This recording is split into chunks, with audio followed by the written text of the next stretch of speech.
The hits, the high fives, and of course the celebrations in the Frontier Conference. Hello everyone, Richie Melby, MontanaSports.com. Welcome back to another episode of the Frontier Conference Coaches Show. Another weekend and another notch in the win columns for the remaining two unbeaten teams in Frontier Conference football. Montana Tech, Southern Oregon, each getting W's again this weekend and each doing so in convincing fashion. Of course, Southern Oregon getting past Carroll College 35-14. And for Montana Tech, one of the top games in the nation, at least on paper. They ranked number 5. Eastern Oregon coming into Butte ranked number 23, and it was all Orediggers. That huge win, 62-14 for Chuck Morrell and Montana Tech as they keep winning. The head coach of the Orediggers talking that victory this upcoming bye week and, of course, constantly improving. We're really excited about the way things, progressed on Saturday. We've been asking our guys to play great team football for, 3 quarters and to get all phases clicking, to see special teams, defense, offense, everything get going on the same day. I think we were really pleased about that, and also very pleased about the way we came out of the second half. I mean, that was an issue for us the previous week, and to see our guys come out with that much energy and really put the nail in the coffin in the second half was exciting to see as well.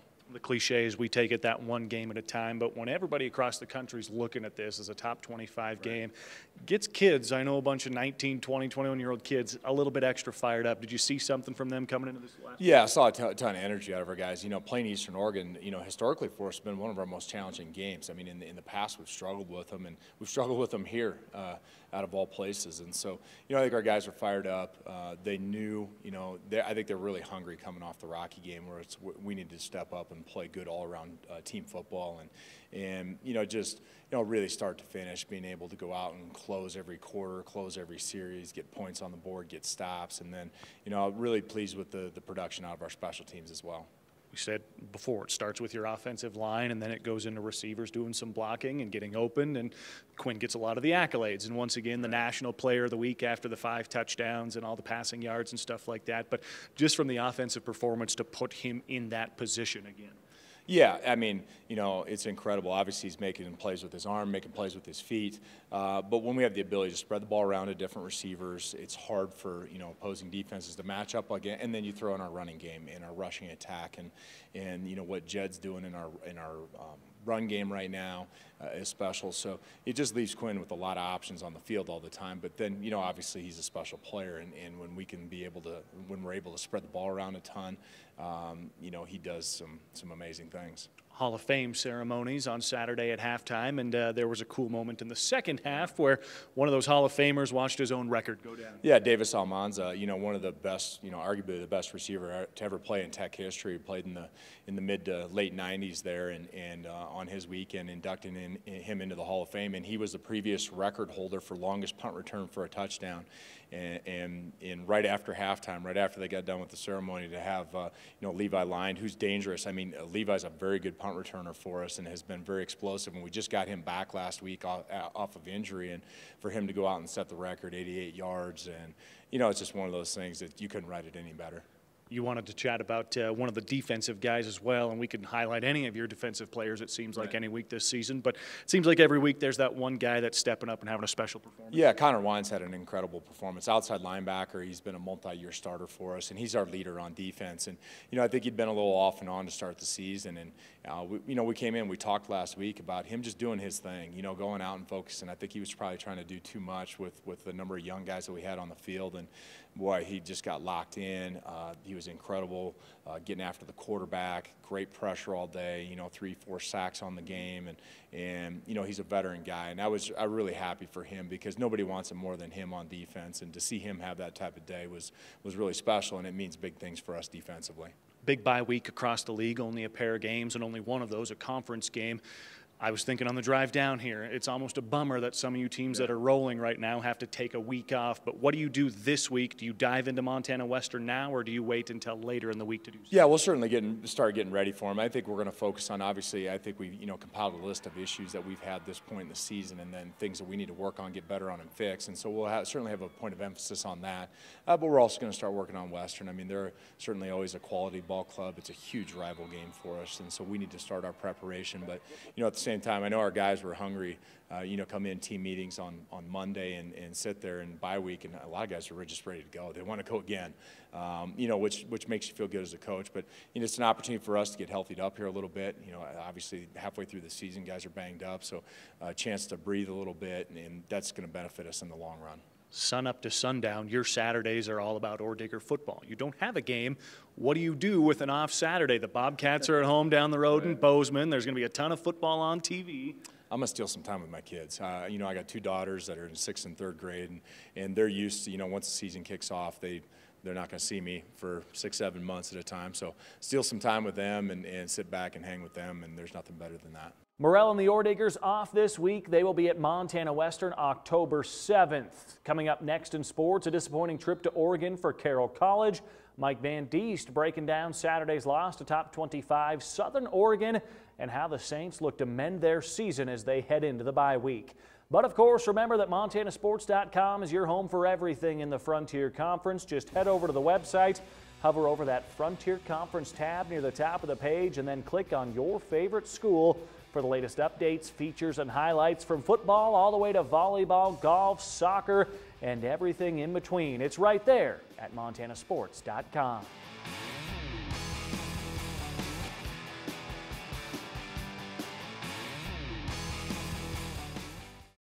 Hello, everyone, and welcome back to the MontanaSports.com Frontier Conference Coaches Show. Joining us in studio, as he does every week, Carroll College head football coach Mike Van Diest. Coach, let's go back to Ashland, Oregon, taking on one of the top 25 teams in the nation. Your original and overall thoughts, first of all, on the football game before we start breaking things down.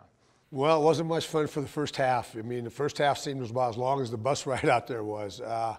It just, nothing could go right for us, and we got off to a bad start defensively. We gave up 2 touchdowns in the first 5 plays, and the players we put in good position. They just couldn't make a play, and it just seemed like everything was downhill after that the first half. Yeah, the Vega touchdown, I think it was a 50-yarder on the second play from scrimmage right there. What did you see on that one, going back and looking at the tape, that maybe could have had momentum going the other way should you get a stop on that first drive? Well, they're good. They rushed for 125 yards on the day and 25 carries, but 65 yards came on the first 2 plays, and after that we were fine against the run game.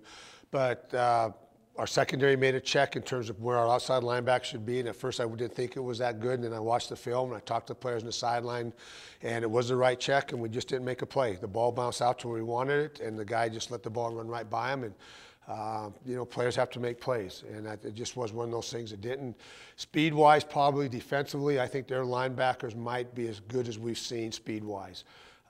Their defense is good, their offense is good, but this might be the best set of linebackers we've seen in terms of running the football, the things and the confusion and the things that they create offensively that gave us some problems. Absolutely. Let's go second half really quick and start things off with just the kick return. Ryan Arnson gets in there and puts it down to the 40, the 39, whatever it was. You guys are on that side of the field. You've talked about him before on this coach's show. He can provide a spark, whether it be special teams, receiving, or running the football, and this time it was the special teams. Well, and that's the thing. I think Nick has done a great job, whether it's been Isaiah King back there, whether it's been Shane Sipes, and now Ryan Arnson. He's done a great job game planning for the kickoff returns and does a good job what the point of attack, who we're going to double team, we're going to kick out. And those guys do a great job. We have speed back there. I mean, we've had some guys that have done a great job, gave us field position, gave us momentum, and you can see what our offense could do when it was a new set of downs on our side of the 50-yard line, moving it down. And I thought Tanner did a good job converting a couple fourth down plays, and we got the ball in the end zone finally. Absolutely. And you mentioned Shane right there, and you talked about some of the receiving core being out with the different injuries throughout this season. Guys like Paul Hart, guys like Shane Sipes, Ryan Walsh out of the backfield we've seen. How much more is Nick and Tanner and those guys getting adjusted with these different receivers? And those guys are stepping up and making plays when it is called upon them. Well, Shane now is our go-to guy. Yeah. I mean, it's maybe not the way it was designed to when we were coming down in August, but he's our go-to guy, and he's making some big plays. He's making some good catches, and he's got the speed to get us first downs and maybe more. So, he's going to be a guy from here on out that we're going to have to put a lot of emphasis on in terms of getting the ball to him. How can we get the ball to him 6, 7, 8 times a game? And if that's the case, I think that'll open up the offense even more for the rest of the guys. Let's flip it around to the defensive side of the football. We continue to talk about guys each week that you're impressed with, guys that are stepping up, guys you expect more from. Who is it coming off this week that you felt like they were in the right spots? You talk assignment and alignment, and now heading into a bye week, getting 2 weeks to prep for that next one, you'll be expecting even more out of. Well, Tucker Johnson continues to be the leader of our defense. He had 8 tackles and saved our bacon a couple times, I think, up front. Just did a tremendous job in run support. They didn't really test him that much on the weak side because they know how good he is. He didn't get tested much in the passing game. I thought a guy that came on and played very well was Alex Thomas. He's been splitting time at outside backer, but he took a step up, and he made some tremendous plays with his speed, his athletic ability. He had a couple good pressures. I was really impressed with how he played. Parker Bernhardt keeps getting better and better, as does Peyton Sexy. I think those 2 guys, as young sophomores, are really going to be a mainstay in this defense from here on out. Alex Thomas, we expect a drop down to be able to fit right in, but different terminology from different defenses and such. You mentioned him coming along. What's his progression been like since he joined Carroll College after coming back down from the Montana Grizzlies? Well, I think the thing when you come down, and he didn't have an ego, it wasn't arrogance or anything. You know, when you drop down, you expect those guys to come in because they played at an upper level. He didn't get to play much at Montana except on special teams, so he really was still pretty green as a football player. But he come in, he's very coachable, he wants to do well, he takes it personal. When he doesn't do well, he listens to you. He had a couple of rough edges in the first game, but he's gotten better every game. This time I probably got an opportunity to play him more this last game, and that helped him a lot, just for him to get a feel on the game. He had a couple of great pass rushes. We only had 1 sack in the game, but we had him under, we had put a lot of pressure on him in the second half. And I think that was the difference. We had a sack. I think we had 4 quarterback pressures where you had to throw the ball out of bounds. That's a big difference, and Alex can help us on that. But he's fitting in more comfortably into what our defensive terminology is and what I expect as a linebacker coach. I'm very pleased with him, and now him and Parker on the outside really give us 2 pretty good guys out there. And here we go into a bye week.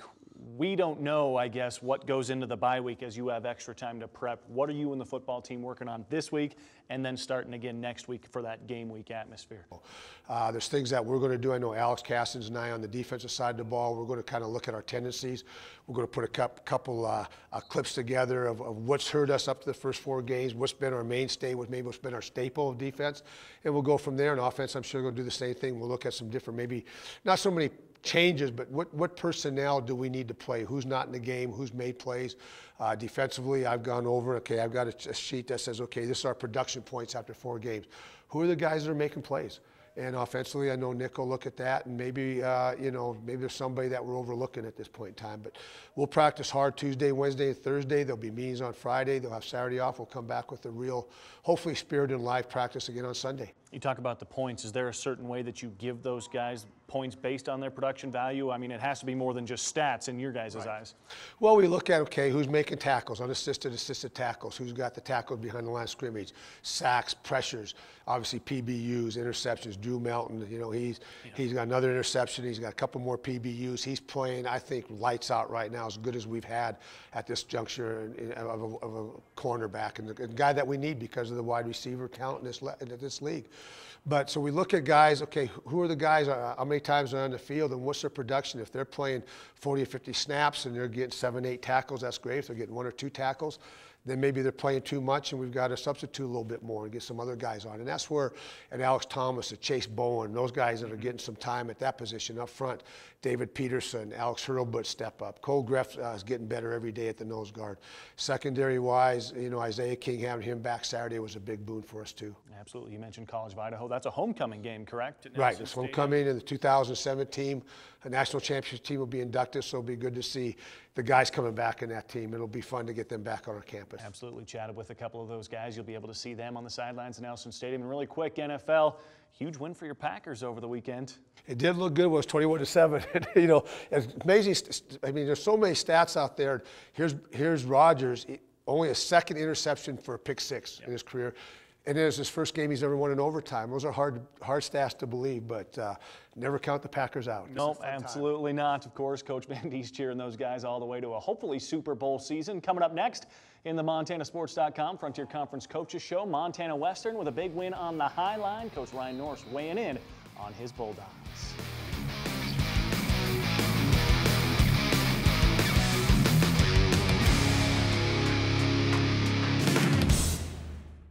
Montana Western was in dire need of a victory after dropping their last 3 contests, of course, 2 of those in Frontier Conference play. And the Bulldogs did exactly what they needed to over the weekend on Saturday. Up on the High Line, taking on MSU Northern. How about recovering a forced fumble? How about 5 interceptions? And how about 2 of those going back for touchdowns? It was A thrashing at the hands of the Bulldogs over the MSU Northern Lights. 61-7 was that final score, and head coach Ryan North saw exactly what he needed to see out of his Montana Western football team. Yeah, there's no question. I don't feel like, since our first game of the year versus College of Idaho, I don't feel like we've played up to expectations. I know that the kids don't feel like we've played up to our expectations and nowhere near our potential. And they were charged up to put one together this week. How much does it help your offense, where you've got some skilled guys there, but if your defense is playing like that, all you have to do is ball control on the other side? Yeah, I think, and that's really been what we've done over the past several years, and I feel like we're a little more explosive this year offensively, but, when you have more opportunities to have the football, obviously it's easier to score. We know who some of those captains are and who some of the guys getting the stats and all the honors and stuff, but who are those guys that you personally look to as the leaders of this team? Maybe 2-3 guys that you expect every single time you take the field on a Saturday afternoon, they're leading the charge.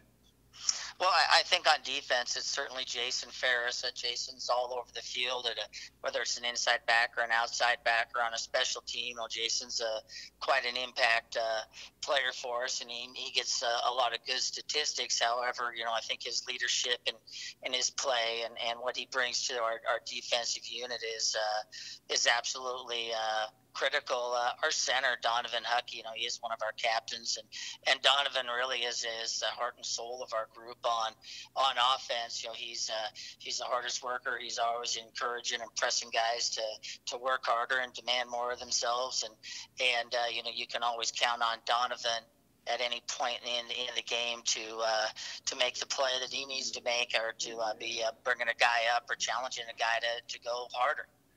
Let's stick with the offensive line for just a second. Some cool news coming out on Wednesday about a guy by the name of John Munger, who was absolutely awesome on the scholar side of things as well as playing on Saturdays. One of only 10 NAIA guys up for that Campbell Trophy for the scholar athlete across the country. Just your excitement about that.